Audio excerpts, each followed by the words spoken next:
नमस्कार विद्यार्थी मित्रांनो, स्वागत आहे तुमचं स्मार्ट स्टडी या आपल्या एज्युकेशनल यूट्यूब चॅनलवर. मित्रांनो, आपण पोलीस भरतीच्या ज्या प्रश्नपत्रिका झालेल्या आहेत त्या पेपरमधील आपण गणित विषयाचे सोल्युशन पाहत आहोत.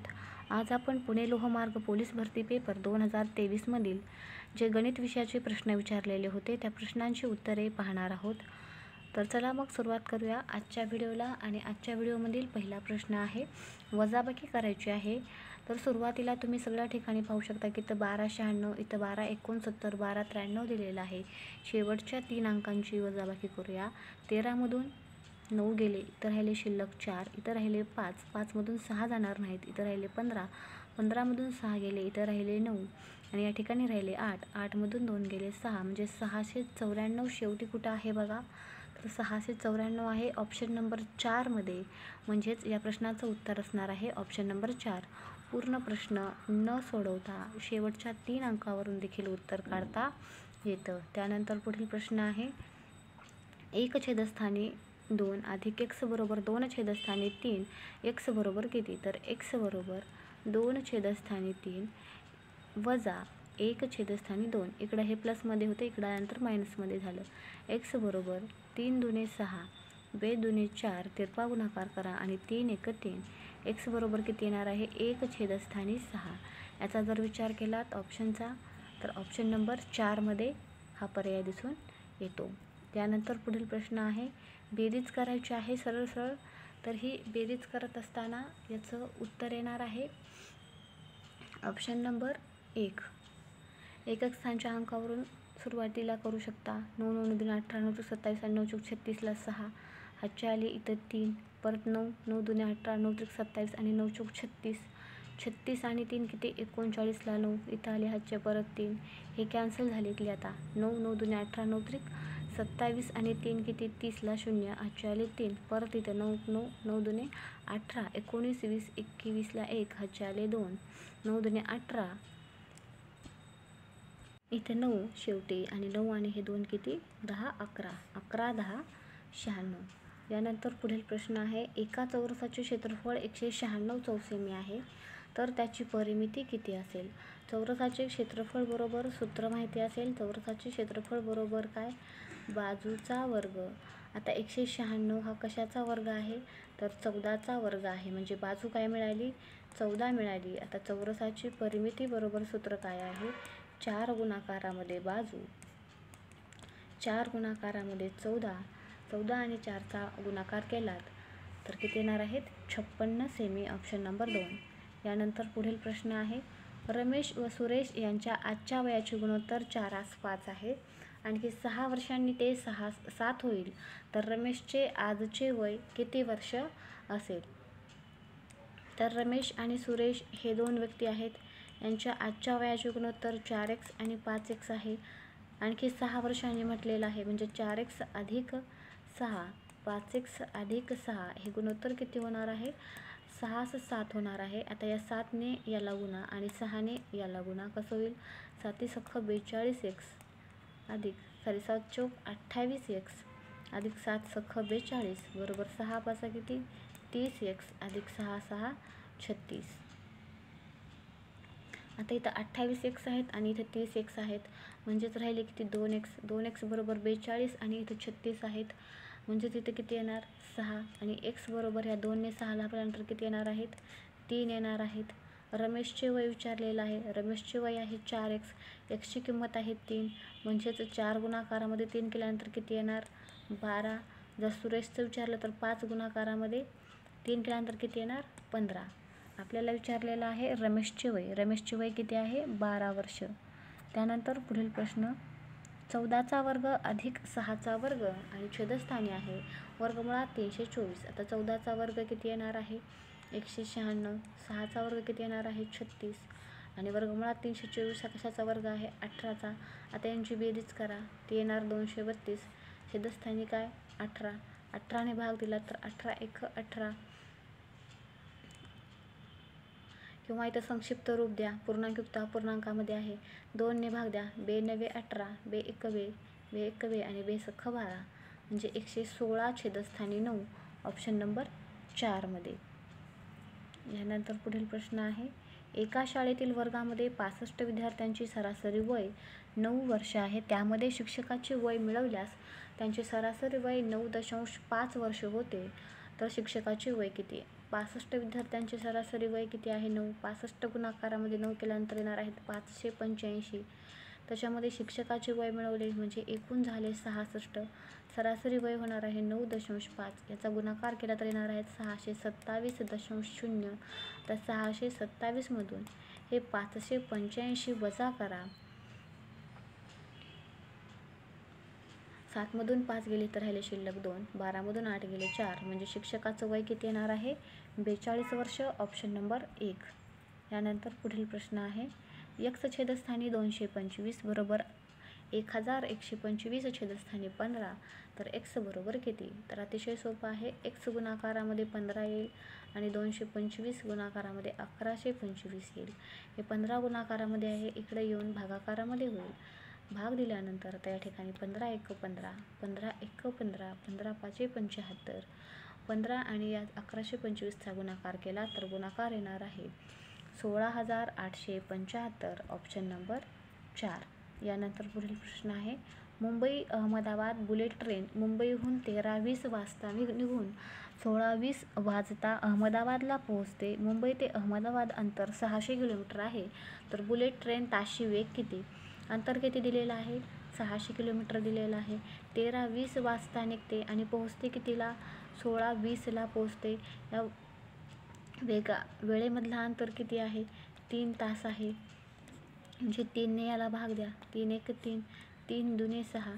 म्हणजे बुलेट ट्रेनचा ताशी वेग किती आहे? 200 किलोमीटर. Option number 3. यानंतर पुढील प्रश्न आहे, एक रुमाल 23 रुपयांना विकल्यामुळे 3 रुपये नफा होतो. तर 23 रुपयांना विकला तर 3 रुपये नफा होतो. म्हणजे खरेदी किंमत किती आहे? 20 रुपये खरेदी किंमत आहे. त्यानंतर जर रुमाल 19 रुपयांना विकल्यास शेकडा नफा अगर तोटा किती होईल? खरेदी किंमत 20, जर विकला 19 रुपयाला तर नफा अगर तोटा 20. या दोघांमधला फरक किती? 1. गुणाकारामध्ये किती? 100. 20 × 20, 20 × 50 100. 5% काय होणार आहे? तोटा होणार आहे. कारण 20 रुपये खरेदी किंमत आहे आणि 19 रुपये ही विक्री किंमत आहे. नफा होणार नाही. यानंतर पुढील प्रश्न आहे, एक्सच्या जागी योग्य पर्याय निवडा. तर एक्सच्या ठिकाणी इथं 1, 4, 27, 16, 125, 36 आणि x दिलेला आहे. जर या संख्यांचं निरीक्षण केलं तर हा 1चा घन दिसत आहे. त्यानंतर हा 3चा घन दिसत आहे. त्यानंतर हा 5चा घन दिसत आहे. म्हणजे इथे किती येणार आहे? 7चा घन येणार आहे. 7चा घन किती आहे? तर तो आहे 343. एका आडच एक संख्यांचा घन दिलेला आहे. असा विचार केला तर इथं 2चा वर्ग, इथं 4चा वर्ग, इथं 6चा वर्ग आणि इकडे किती येणार मग? 8चा वर्ग. आपल्या प्रश्नाचं उत्तर काय असणार आहे? Option number 4, 343. यानंतर पुढील प्रश्न, एका पुस्तकाची किंमत 78 रुपये आहेत. याप्रमाणे 3,588 रुपयामध्ये किती पुस्तके येतील? एका पुस्तकाची किंमत किती आहे? 78 रुपये आहे. तर 3,588 रुपयामध्ये किती पुस्तके येतील म्हटलेलं आहे? 3,588 भागाकारामध्ये 78 करा. 12ने भाग दिला तरी चालेल. 12ने देण्यापेक्षा 12ने भागित 78ला जाणार नाही. तर याला भाग द्या. 13ने भाग द्या याला. 13 सख्ख 78, 13 दुने 26. त्यानंतर उरले इथं 9, 13 सख्ख 91. परत उरले इथं 7, 13 सख्ख किती? 78. तर 6ने भाग द्या. 6 चूक 24, उरले 3, 6 6 किती? 36. म्हणजेच किती येणार आहेत? 46 पुस्तके येणार आहेत. यानंतर पुढील प्रश्न, वर्गमुळामध्ये 0.92चा वर्ग दिलेला आहे या पद्धतीनं. तर वजा वर्गमुळामध्ये 0.45 याचा वर्ग दिलेला आहे. आता हे वर्गमूळ आणि वर्गमूळ कॅन्सल होऊन जाईल. 0.92 वजा 0.45 याची वजाबाकी करा. ती येईल 0.47. Option number 1. या ठिकाणी महत्त्वाचं लक्षात ठेवायचं काय आहे? तर हे वर्गमूळ कॅन्सल होऊन जातं. यानंतर पुढील प्रश्न आहे, 1.2 छेदस्थानी 3 अधिक 2.1 छेदस्थानी 3 अधिक 4.2 छेदस्थानी 3 बरोबर किती? तर याला पूर्णांकयुक्त अपूर्णांकाला अगोदर अंश छेदामध्ये रूपांतर करा. 3 1 3 आणि हे 2 किती? 5 छेदस्थानी 3 अधिक 3 2 6 आणि हे 1 7 छेदस्थानी 3. त्यानंतर 4 त्रिक 12 आणि हे 2 14 छेदस्थानी 3. आता छेद समान आहे, अंशांशाची बेरीज करा. 7 आणि 5 किती? 12. 12 आणि 14 किती? 26. 3 ने 26ला भाग द्या. 8.66 उत्तर असणार आहे. ऑप्शन नंबरचा विचार केलात तर ऑप्शन नंबर 4. यानंतर पुढील प्रश्न आहे. आता या ठिकाणी मांडणी अतिशय महत्त्वाची आहे. तर मांडणी करत असताना 0.0011 त्यानंतर 0 खाली दशांश चिन्ह द्या. 1 1 0 इथं काही नाही म्हणजे 0 द्या. त्यानंतर 0.0001 आणि 1 या पद्धतीनं आता सरळ सरळ यांची बेरीज करायची आहे. हा 1 हे 2 हे 1 हा परत इथं 1 आणि हा इथं 1 0.1121 ऑप्शनचा जर विचार केला तर ऑप्शन नंबर 1 या प्रश्नाचं उत्तर असणार आहे. यानंतर पुढील प्रश्न 10चे 20% अधिक 60चे 30% बरोबर किती? तर 10चे म्हणजे गुणाकार 10चे 20% अधिक 60चे 30%. आता या ठिकाणी 20 1 20 20 5 100 5 ने भाग दिलात इथे 2 येईल 2 अधिक त्यानंतर आता या ठिकाणी इथे जर भाग दिलात तर 10 10 100 10 त्रिक 30 परत 10 ने भाग द्या. 10 सुक 60 6 आणि 3 किती येणार? 18 येणार. 18 आणि 2 किती येणार? 20. तर या ठिकाणी ऑप्शन नंबर 4 या प्रश्नाचं उत्तर असणार आहे. त्यानंतर अमित व गणेशच्या यांच्या वजनांची बेरीज आहे 130.6 किलोग्रॅम. अमितचे वजन 65.4 किलोग्रॅम असल्यास गणेशचे वजन किती? या दोघांच्या वजनाची बेरीज किती आहे? 130.6. अमितचे वजन दिलेलं आहे 65.4 दिलेलं आहे. वजाबाकी करायची आहे यांची. तर वजाबाकी केला तर 6मधून 4 गेले किती राहिले? 2. या ठिकाणी 10मधून 5 गेले किती राहिले? 5. इथं राहिले 12. 12मधून 6 गेले 6. इथं राहिले 2. हातचा घेतला 12मधून 6 गेले 6 म्हणजेच किती येणार आहेत? 65.2 किलोग्रॅम. यानंतर पुढील प्रश्न आहे 18,564 आणि भागाकारामध्ये दिलेला आहे 84. अतिशय सोपा प्रश्न आहे हा. अगोदर 12 ने भाग द्या. 12 7 किती? 84. 12 1 12 उरले किती? 6. 12 पंचे किती? 60 उरले 5. 12 चूक किती? 48 उरले इथं 8. 12 7 किती? 84. आता 7 ने भाग द्या. 7 1 7 7 2 14 तर उरला 1. 7 2 14 आणि 7 1 7 म्हणजे किती येणार आहेत? 221. अतिशय सोपा पद्धतीचा हा प्रश्न होता. त्यानंतर सदानंदची 6 विषयातील गुणांची सरासरी 68.2 असून 2 विषयात त्याला 166 गुण मिळाले तर त्याची 8 विषयातील गुणांची सरासरी किती? 6 विषयातील गुणांची सरासरी किती आहे? 68.2 म्हणजे एकूण गुण त्याला किती मिळाले? यांचा गुणाकार करा. 409.2 येतील. त्यानंतर 166 गुण मिळालेले आहेत त्याला म्हणजे हे 409.2 आणि 166 यांची बेरीज करायची. हे 2 9 आणि 6 15ला 5 हातच्याला 1 6 आणि 1 किती? 7 आणि 4 आणि 1 किती? 5. आता 557.2 याला 8 ने भाग द्या कारण 8 विषयातील सरासरी विचारलेली आहे. याला 8 ने भाग दिल्यानंतर उत्तर येणार आहे 71.9 ऑप्शन नंबर 4. यानंतर पुढील प्रश्न आहे 50 मुलांच्या एका वर्गात 12 मुले प्रथम श्रेणीत 16 मुले द्वितीय श्रेणीत व 22 मुले तृतीय श्रेणीत उत्तीर्ण झाली तर प्रथम द्वितीय तृतीय श्रेणीत अनुक्रमे किती टक्के मुले उत्तीर्ण झाली? आता 50 मुले होते त्यापैकी प्रथम श्रेणीमध्ये 12 मुले म्हणजे 50 पैकी 12 गुणाकारामध्ये 100 करा. 50 दुने 100 म्हणजे हे किती येणार? 24%. त्यानंतर 50 पैकी 16 मुले द्वितीय श्रेणीत गुणाकारामध्ये 100 कारण टक्के काढायचे आहेत. हे किती येणार? 32%. त्यानंतर तृतीय श्रेणीमध्ये 50 पैकी 22 मुले गुणाकारामध्ये 100 म्हणजे हे किती येणार? 44%. 24, 32 आणि 44% ऑप्शन नंबर 3 या प्रश्नाचं उत्तर असणार आहे. यानंतर पुढील प्रश्न, 13 मजूर 8 दिवसात 1300 खेळणी तयार करतात. मजूर किती आहेत? 13. 8 दिवसामध्ये किती खेळणी तयार करतात? 1300 खेळणी तयार करतात. तर 8 मजूर 5 दिवसामध्ये किती खेळणी तयार करतील? 13 गुणाकारामध्ये 8, छेदस्थानी 1300 गुणाकारामध्ये हे 8 आणि गुणाकारामध्ये हे 5. आता 13 1 13, हे 0 जशास तसं. 8 आणि 8 कॅन्सल झाले. 100 गुणाकारामध्ये 5 किती येणार आहेत? 500, ऑप्शन नंबर 4. यानंतर पुढील प्रश्न आहे, 32 भागाकारामध्ये 40 आहे. 32 छेदस्थानी 40 आणि हे भागाकाराला ह्याला उलटून गुणाकार करा. 5 वर जाईल आणि 6 खाली येईल. आता भाग द्या. 5 1 5, 5 48. या ठिकाणी जर 32 1 32 आणि 8 सख्ख किती? 48. आता याला 16ने भाग द्या. 16 दुनी 32 आणि 16 त्रिक 48.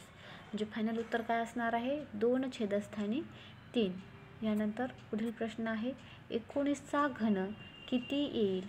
तर 19चा घन या ठिकाणी पाठ असायला हवा. तर तो किती येणार आहे? 6859. तुम्ही 20पर्यंत 1 ते 30पर्यंतचे वर्ग आणि 1 ते 20पर्यंतचे घन पाठच ठेवायला हवेत. या प्रश्नाचं उत्तर असणार आहे ऑप्शन नंबर 1. यानंतर पुढील प्रश्न आहे, एका रांगेत 751 विद्यार्थी आहेत, तर त्या रांगेतील मधल्या विद्यार्थ्यांचा क्रमांक कितवा? आता 751 मध्ये +1 करा आणि छेदस्थानी 2 करा. मधल्या विद्यार्थ्याचा क्रमांक तुम्हाला समजून जाईल. हे किती येणार? 752 छेदस्थानी 2, 2 त्रिक 6, 2 सत्ते 14 आणि 2 आठे 16. म्हणजे मधल्या विद्यार्थ्यांचा क्रमांक किती येणार आहे? 376 येईल. Option number 4. यानंतर पुढील प्रश्न आहे, खालीलपैकी सर्वात लहान अपूर्णांक कोणता? तर लहान अपूर्णांक काढत असताना या ठिकाणी 2 छेदस्थानी 5 आहे. 5ने 2ला भाग द्या. 0.4 येणार आहे. त्यानंतर 2 छेदस्थानी 9 आहे. 0.2. त्यानंतर 2 छेदस्थानी 11 आहे. 0.1 येणार. आणि त्यानंतर 2 छेदस्थानी 13 आहे म्हणजे 0.1.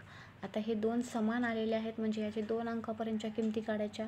इथे येणार 18 आणि इथे येणार 0.153 आणि इथे येणार 0.18. परत 18 ही आवृत्ती होणार आहे. सुरुवातीला इथे 0.18 आहे आणि इथे 0.15 आहे. सर्वात लहान अपूर्णांक कोणता असणार आहे मग? 2 छेदस्थानी 13, ऑप्शन नंबर 4. यानंतर पुढील प्रश्न आहे, 2 संख्यांचा लसावी 192 व मसावी 16 आहे. त्यापैकी एक संख्या 64 असल्यास दुसरी संख्या कोणती? त्याचं काढण्याचं सूत्र आहे, लसावी गुणाकारामध्ये मसावी बरोबर एक संख्या गुणाकारामध्ये दुसरी संख्या. तर या ठिकाणी लसावी दिलेला आहे 192, मसावी आहे 16, एक संख्या आहे 64, दुसरी संख्या काढायची आहे 192 गुणाकारामध्ये 16, छेदस्थानी 64, 16 1 16, 16 चौक 64, 4ने भाग द्या.